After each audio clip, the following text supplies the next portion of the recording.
Bem, pessoal, já entrando no assunto holografia magnética, quero dizer para vocês aqui o seguinte: uma das bases científicas do modelo cosmológico Terra plana, ela está no eletromagnetismo. E existem muitos fenômenos, alguns falam até em cerca de 200, que são oriundos ou são variações do magnetismo. E até hoje a ciência, ela diz que não compreende ou não quer compreender, e aquilo que ela compreende, ela não quer transmitir. Esse é o grande problema da situação. Então, uma das propriedades do eletromagnetismo é justamente a holografia magnética. Então, uma vez que você assume que o principal motor, a principal base do modelo é o eletromagnetismo, você não pode ser seletivo ao ponto, não, isso aqui funciona, eu quero, eu vou pegar e vou encaixar dentro do modelo. Ah, esse outro aqui eu estou rejeitando. Mas espera aí, isso também faz parte do eletromagnetismo. Qual o critério que você aceita algo ou você descarta algo, sendo que tudo está dentro do mesmo fenômeno, que é o eletromagnetismo?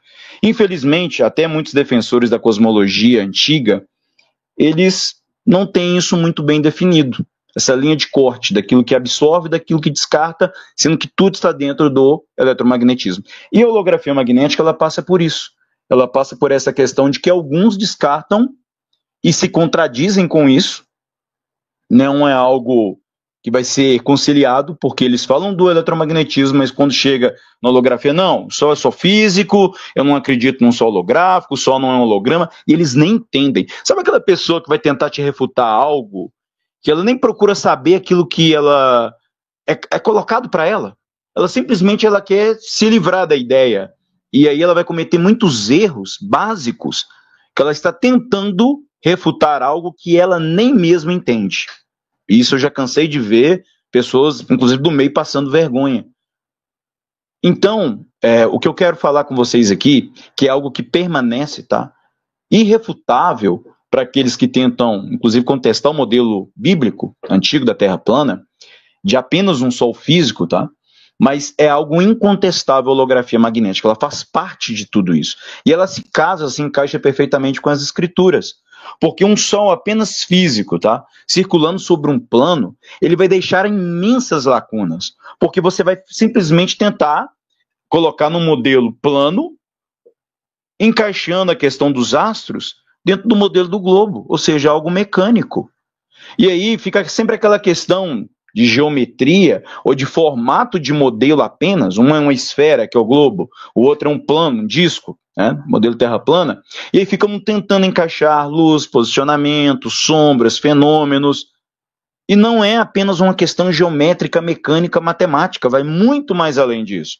Porque é uma questão eletromagnética. É aquilo que eu falo, o modelo terra plana não é um modelo mecânico, é um modelo digital. Então, por exemplo, o pessoal que combate a Terra plana fala, aí, tá vendo? A gente foi lá em Macapá, lá, na questão do equinócio, daqui a pouco eu vou mostrar imagens para vocês, tá, pessoal? E a gente viu que a sombra sempre anda ali na linha do Equador, ali em cima de Macapá, e se fosse a Terra um disco plano, ela não poderia andar nesse Equador, que esse Equador seria um círculo, aí esquecem até mesmo do Equador magnético, né?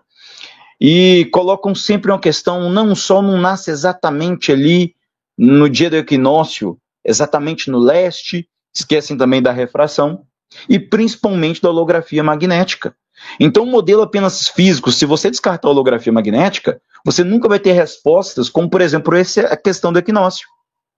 A própria observação de inversão de sombras. Vocês sabiam disso, pessoal? Já foi filmado isso, na verdade foi fotografado na Praça, acho que dos Girassóis, se eu não estiver enganado o nome, lá em Palmas, Tocantins. A sombra ela começou vindo de um lado, de repente ela parou, se estabilizou, e ela começou a retroceder, depois continuou o seu trajeto.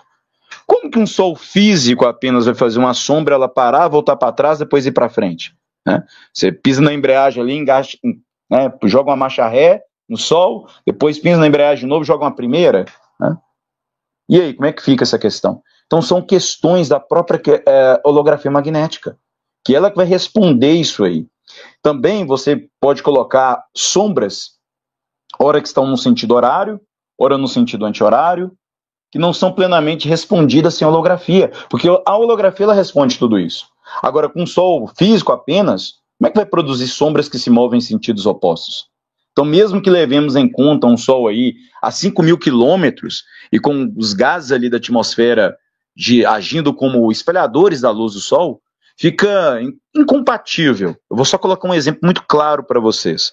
Como alguém que está lá na Argentina, vamos supor aí na Patagônia, ao sul da Argentina, vai conseguir ver o mesmo Sol real de um outro observador, ou seja, uma outra pessoa que vai estar lá em São Petersburgo, na Rússia. Como é que fica essa questão? Então, outro problema de um Sol, tá, que você queira colocar aqui, é que ele, próximo, estando dentro da atmosfera, sem holografia magnética, detalhe, o Sol é elétrico, então eu estou levantando aqui problemas. Se o Sol ele é elétrico, a maioria do pessoal da Terra plana sabe que é, como é que você vai colocar um Sol com potente campo elétrico, você vai jogar ele dentro da atmosfera? Sabe o que isso poderia provocar? Eletrocução. Ou seja, todo mundo morreria eletrocutado, porque o Sol ele é uma potência elétrica da ordem de 10 bilhões de volts por metro cúbico. Então já imaginou isso, esse Sol, com essa potência elétrica toda, interagindo com a atmosfera da Terra? Nós seríamos eletrocutados pelo campo elétrico do Sol. Tudo na Terra seria queimado pela radiação eletromagnética do Sol. Agora, se o Sol físico invadisse ou estivesse dentro da atmosfera, nada na Terra existiria. O Sol ele queimaria tudo, encheria o ar de eletricidade, porque ele ia romper o potencial de resistência elétrica do mesmo. Ou seja, o ar, até certo ponto, ele funciona como um isolante. Agora, se o campo elétrico ele for muito maior do que essa capacidade isolante do ar, você rompe, você quebra essa barreira, que ele chama resistência elétrica. Por exemplo, quando nós vemos aí a questão dos próprios raios, porque você quebrou a capacidade isolante do ar, e agora o ar de isolante, sabe o que ele passa a ser? Condutor. Ele vai transmitir agora eletricidade. Agora imagine esse campo elétrico do Sol. Ele ia facilmente romper a capacidade isolante do ar, e o ar agora ia transmitir eletricidade, potentes correntes elétricas, eletrocutando todo mundo. Inclusive, em inversões do campo magnético, é justamente isso que ocorre, porque já o campo magnético da Terra fica muito enfraquecido. Então, tudo seria ionizado, tudo seria pulverizado pelo campo elétrico do Sol.